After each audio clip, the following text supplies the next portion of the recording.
So, welcome back. So I just thought, okay, the city's still under lockdown, and I just thought I'll just create this presentation and share my thoughts on how, as a business owner or as an entrepreneur, you can go about navigating through this coronavirus crises. In fact, this the framework which I'm about to share, or the ideas I'm about to share, are based on a thesis which I've done in my MBA. This was 11 years back, and the project was, of course, on Coca-Cola and how they go about navigating crises. And that company has seen a lot of crisis, external crisis. So hopefully you can use this framework and navigate, come out stronger, and defeat the competition going forward. We are already in middle of the corona crisis, so hopefully this gives you clarity, because there's a lot of uncertainty right now in the business community. So hopefully this helps. Here we go. Okay, so first things, it's basically you will still have to do your research, because or else the presentation or the video will be too long. There will be some frameworks. I will share some ideas, and you can go about. It will set you thinking in the right direction, hopefully. Right, here we go. Okay, so the objective, right? The objective is whichever industry you are in, right?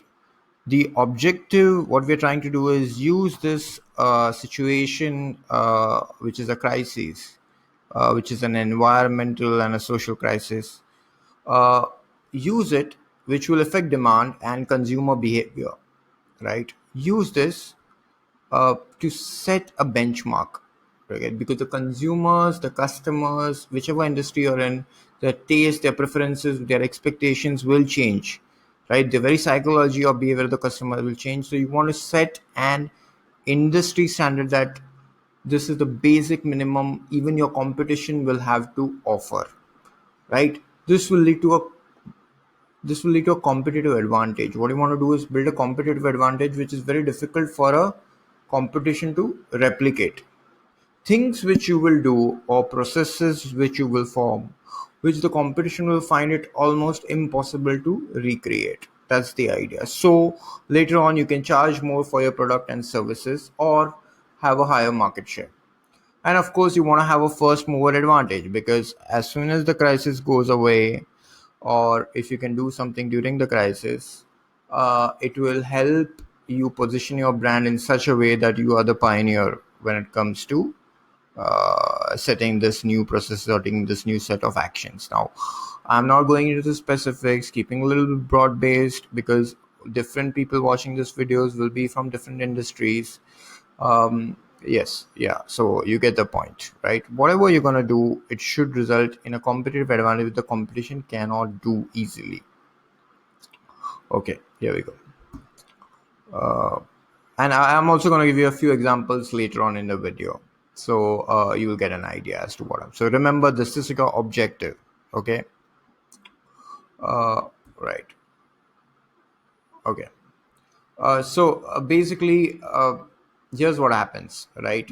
So this is what I call the crisis cycle, right? So there's a change in the external environment. What I mean by an external environment is something that is outside your business, something that is not in your control, right?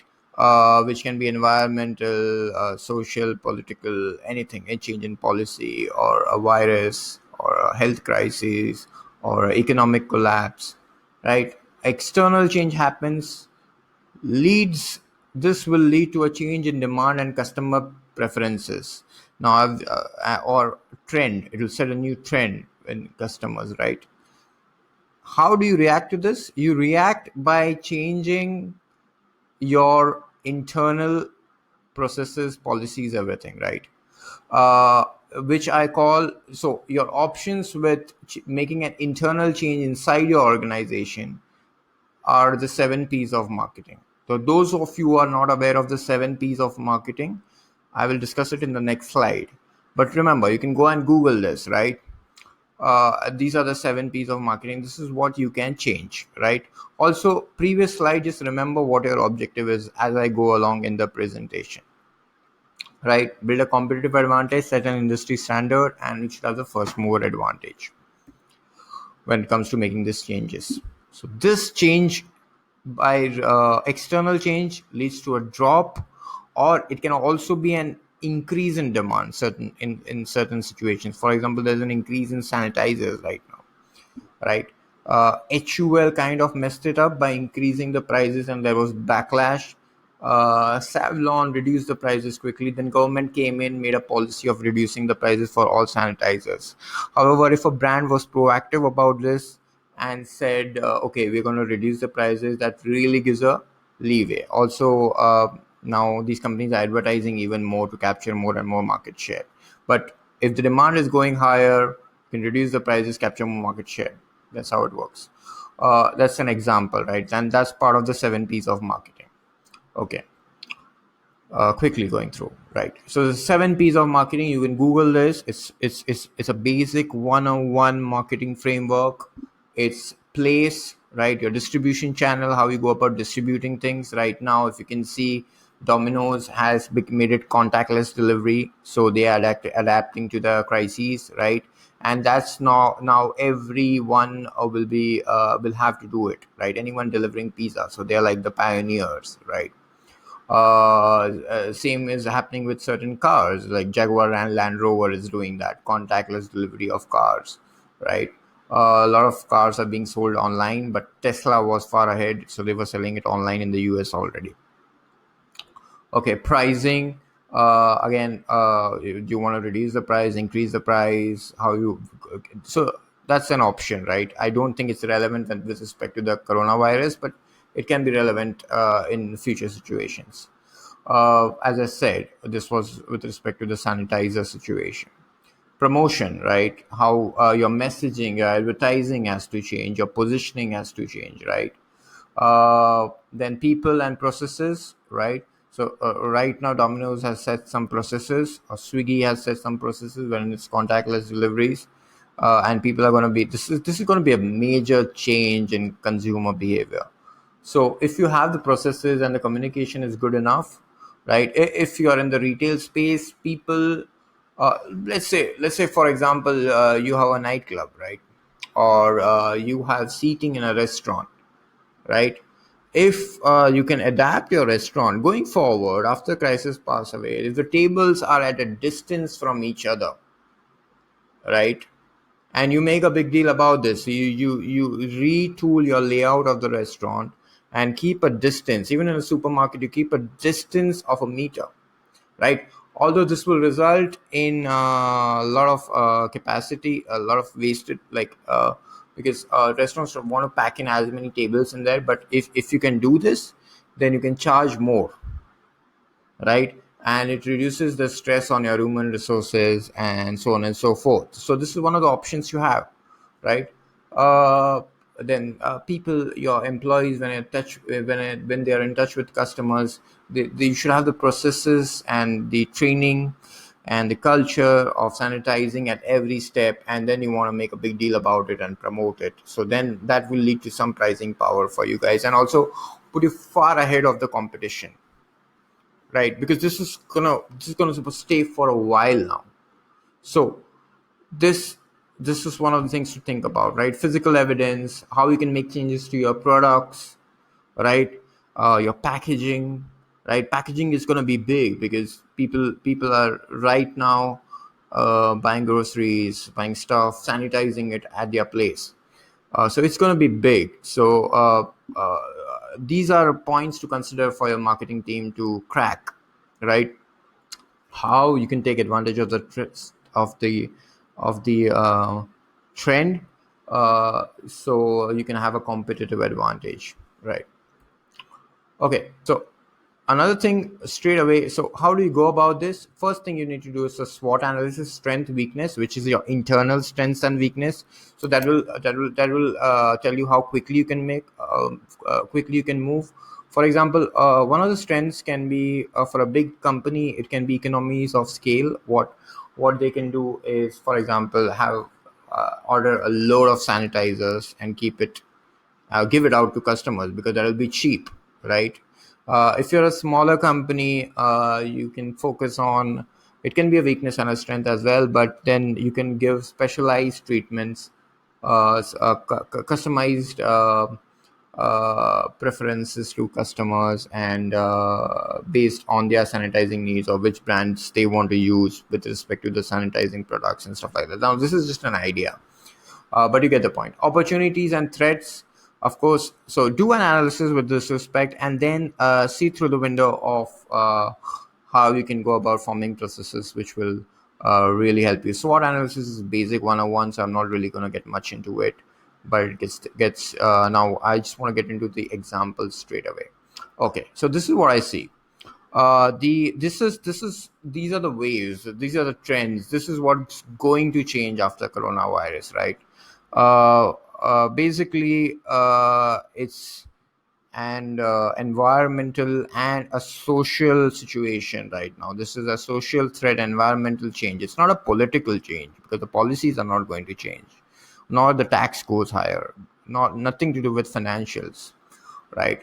But there'll be a huge focus. People will be very, very conscious, willing to pay extra, right? Or they'll stay away from brands which are not so hygienic, and retail outlets, companies which are anything to do with low cost. That's going to go away. Premium customers, people don't mind paying extra. Everything is going to be synced, or people will be concerned about their health at every point, no matter which business you are, right? So focus will be on health and hygiene, right? That's going to be a given for customers, right? Social distancing will continue, right? People are not going to party so much. People are not going to go to birthday parties. It's going to happen. People are not going to go to restaurants that much. But if you can adapt these businesses to social distancing, as I give you some examples, you really need to brainstorm, because these are uncharted waters right now. But you need to adapt your business accordingly. You can see Domino's has done it, but this, if you're running a bar or a nightclub, right, you have to have these extra precautions. That's when people will feel safe coming back again and again and again, right? And you can really beat the competition there, right? Okay, one of the other things is isolation, right? People staying in their homes for 21 days, 20, so long, right? If they're sick, they will straight away go into isolation. And trust me, till we have a vaccine, and especially in India, it will take a while. So it will take, I think, 18 months to 2 years. It's gonna be difficult. So this can lead to so low self-esteem and loneliness, right? If your brand can make them feel better, right? If you can appear, now this is a challenge, because you need to the 2 points are contradictory. Social distancing is contradictory, and isolation is contradictory, because if you don't do social if you do social distancing, leads to isolation to some extent, right? But uh, your brand has to help them have a higher self-esteem. They have to it as I think aspirational brands will really do well going forward, because that leads to higher self-esteem, and shopping will be big, especially people will want to shop more and more with having social distancing, because that gives people self-esteem. And low levels of people will have tendency of loneliness. I will not crack it, but I'm just going to put these things out, and let me know in the comments below what you think about how your brand, or how you think this can be tackled. This is uncharted waters, and it's uh, open for discussion, of course. Okay, so yeah, how brands have navigated crises in the past.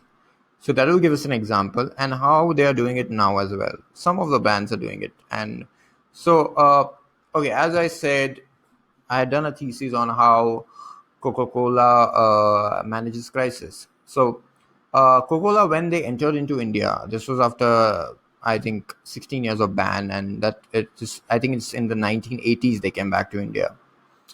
Uh, Many of the plants were accused of using too much water. So the plants were in the rural areas outside of the cities, and water management was a serious problem. and the government intervened, and yeah. So what Coca-Cola did is they went into overdrive in the sense they lobbied with the government. They also set such systems, and they invested so heavily in the water management facilities that it became an industry standard. So every if you want to open a bottling plant for a soft drink, it's going to be really difficult because it's the rules are so stringent, and now they have actually lobbied with the government to make it so, right? Similarly, Coca-Cola faced a human rights issue for ill treatment of workers in China, and then they again went to overdrive to setting policies internally. Then those policies they made it industry wide by lobbying with the government. They set the benchmark so high, taking a threat, using it, and setting the benchmark so high that competition just can't crack. Right now, if you want to open a soft drink company or a bottling plant, it's almost impossible. It'll be too expensive. It would just not make sense because now they have economies of scale as well. Another example was is currently, and you can Google this. Jaguar Land Rover is which is Jaguar Land Rover is a British company owned by Tata's. They are all their cars are going to be air pure. All their ACs are going to be air purifying as well, so it will kill a lot of bacteria and viruses going forward. And this is going to be happening 1 year down the line. So that's you see how they've made a change to the product, and the customer preferences will kind of go towards. So they're riding the wave, right? Domino's, as I've explained, it's they're doing contactless delivery, so you can think about that. So what I want you to do is take these examples and think how it's applicable to your business and what you can do whenever you're in touch with the customer, right? Another great example is the Tata when their nano plant was shifted from West Bengal to Gujarat, right? A lot of people set up, a lot of their suppliers set up their factories and the supply chain next to it in order to supply to Tatas. But they bore the entire cost of it, and they built relationship with their supply chain, right? So what you can also do is, if you're not a customer facing business or you're a B2B, or also you can do it with your existing employees, is you can start building relationships. This is crises, this is difficult times, but the if you're facing high attrition, and if you can really build relationships with your employees, especially in the hotel industry, the attrition rate is very high. But if you can take care of your employees right now, they'll be very grateful and they'll be very loyal. And Tatas are a great example of this. Okay. Another example, I think the screen might be getting cut here. Here we go. Cigarette companies, right? Cigarette companies always face a problem of taxation and health issues and health warnings and campaigns. But what they do is, cigarette companies over the years have realized that they really need to invest in farming, and especially tobacco farming, right? That gives them like a protection. It gives them sort of a protection uh, against government taxing cigarettes too much, because tobacco is uh, directly related to cigarettes farming, and it provides a lot of livelihood to a lot of around 5 million people in India. So they kind of have hedged it and turned the health crisis around for their company, of course. Now this is a controversial point, but you get the point.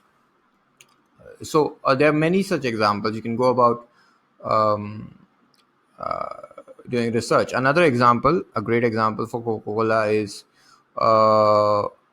and many other FMCG brands, is last few years they're seeing this.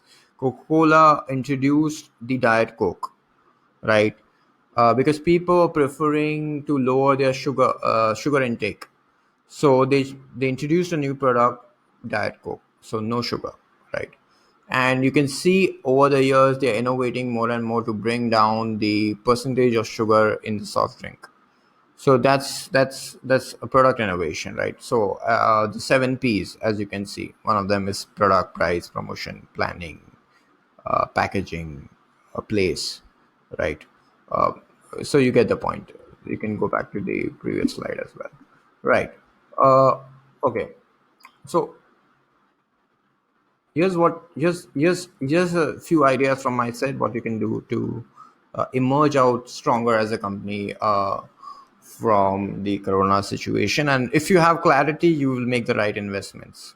Right. Focus on hygiene, sanitization, which is positioning your brand and your company. That you are extremely focused on these things, especially when you're consumer facing brand.